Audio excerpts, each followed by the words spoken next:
Viva Voz, com Vera Magalhães.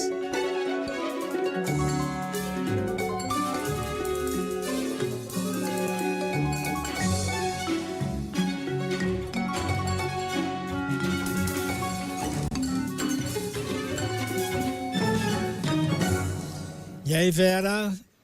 Oi, Sardenberg. Boa tarde também para Cássia. Muito lindos vocês aí no estúdio novo. Vera aqui das nossas telas, e de onde ela está, ela vê o nosso cenário, né? E logo mais a Vera vai estar aqui com a gente também mais tarde. Isso. Boa tarde, Vera. Hoje, logo mais sou eu aí. E, Vera,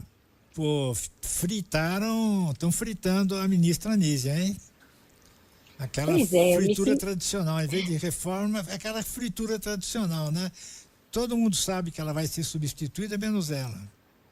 Exato, eu me sinto até meio constrangida porque eu ajudei um pouco nessa fritura, porque afinal de contas eu que dei a informação no sábado de que o presidente Lula tinha batido o martelo, Sardenberg. Isso. E quando a fonte me ligou, as fontes me ligaram para contar a informação, a primeira coisa que eu perguntei foi: a ministra então já foi informada? E aí foi com muito espanto que eu ouvi que não, que o presidente só deverá falar com ela amanhã. Na época, isso era no sábado, não, vai conversar com ela na terça-feira, portanto, dali a 3 dias.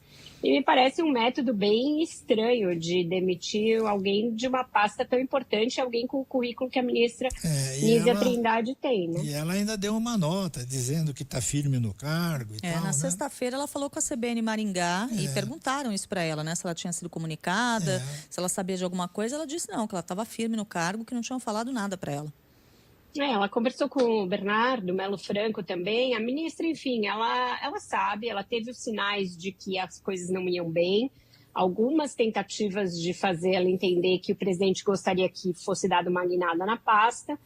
E ele acha que ela não fez o que ele gostaria que ela tivesse feito.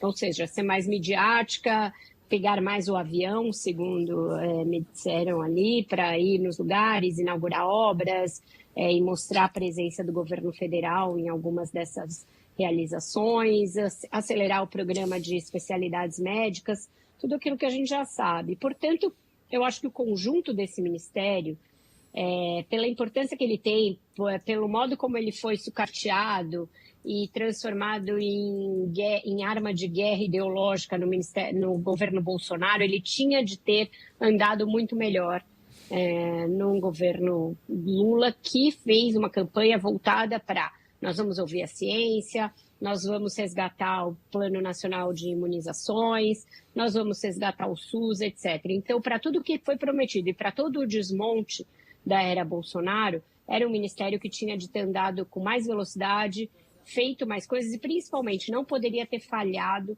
na área de vacinação como falhou. Vacina de Covid estragando, vacina da dengue que não foi entregue em tempo hábil e nem nas doses necessárias na crise do ano passado, uma campanha de informação contra a dengue muito falha, tanto no ano passado quanto mesmo nesse ano ainda insuficiente. Então tem muitos problemas. A questão dos hospitais federais, dos hospitais universitários, que foi uma crise atrás da outra, trocando gente a todo momento. Então tem muitos problemas no Ministério.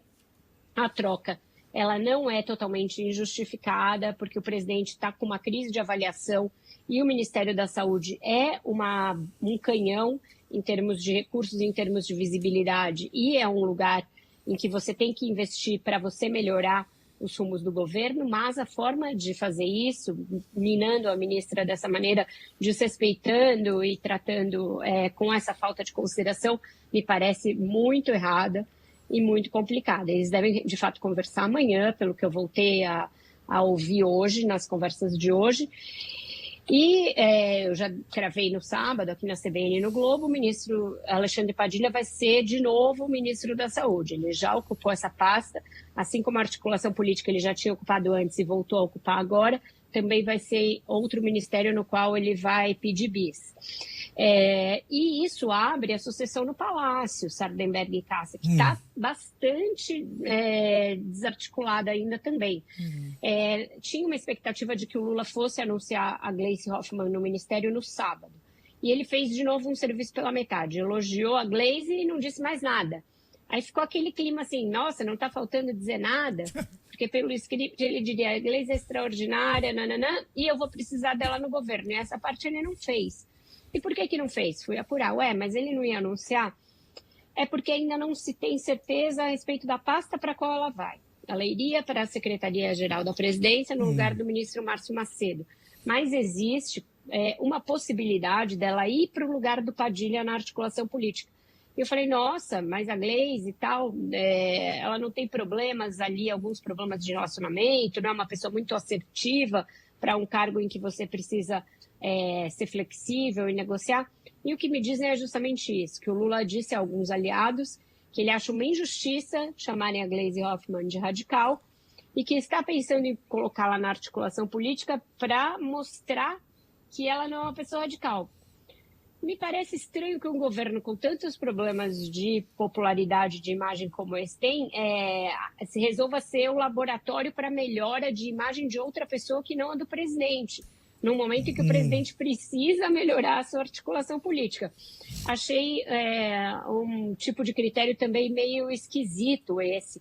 Você precisa, para a articulação política, alguém que agrade todos os partidos, e não alguém para quem você vai fazer um favor de melhorar a própria imagem, a própria biografia. Então, me pareceu que está tudo muito turvo ainda, muito esquisito, e que o presidente está com critérios não muito claros nessa reforma ministerial um tanto atabalhoada que ele está fazendo. E vai ficar uma possibilidade de desentendimento maior entre a articulação política e o ministro Haddad, né? Porque a ministra... Falei isso também. Porque Gleisi já criticou várias vezes o ministro Haddad, né? Falei isso para as fontes também, falei, nossa, mas e o Haddad, ele foi ouvido? A resposta que eu obtive das fontes este não está numa das suas melhores fases aqui no Palácio. Então, é sinal de que o Lula anda meio, sei lá, chateado, agastado, nervoso com o Haddad de alguma maneira. Então é isso, é um momento estranho. Esse não está no momento de maior prestígio, estou vendo aqui no bloquinho, foi a frase que eu colhi sobre o Haddad. Então, as coisas ainda muito esquisitas, pode ir para a Gleisi, pode ir para um outro do PT, como o José Guimarães ou o Jacques Wagner, o que seria também estranhíssimo, porque já tem 2 outros ministros do PT da Bahia no Palácio. Ou pode ir para alguém do Centrão, que me parece ser o que mais faz sentido no momento com que o Lula precisa conquistar. Ele precisa melhorar a sua relação com os demais partidos. Então, colocar mais um petista que cria arestas, ou um petista que seja redundante com o que você já tem no Palácio, não me parece o caminho mais acertado. Mas, enfim, é a cabeça do presidente que conta nesse momento, né? Tá certo. Quer dizer que o ministro Haddad não está lá, como é que você falou? Seu momento de maior prestígio. Não está no momento de seu maior prestígio. Bom, mas a frase é melhor do que se dissesse que o ministro está prestigiado, né? Porque aí... Por quê? Na linguagem futebolística... Aí o mercado ficaria mais bravo. Não, mas se ele cair, o que vem no lugar? Não é que ele vai cair, tá? Não tem a menor possibilidade disso acontecer. Não, é que eu acho que... No mercado futebolístico, quando você fala assim... O técnico está prestigiado porque... que está prestes a cair. Vai cair, sim. Vai cair. Então tá bom. Nesse critério, a Anísia está bem prestigiada. Exatamente. Vera Magalhães, obrigado, Vera. Até logo mais no Ponto Final e até amanhã. Até amanhã. Vocês guardem um cafezinho quentinho para mim aí que eu tô chegando. Tá reservado. A máquina é boa. Até mais, Vera. Até mais. Até mais.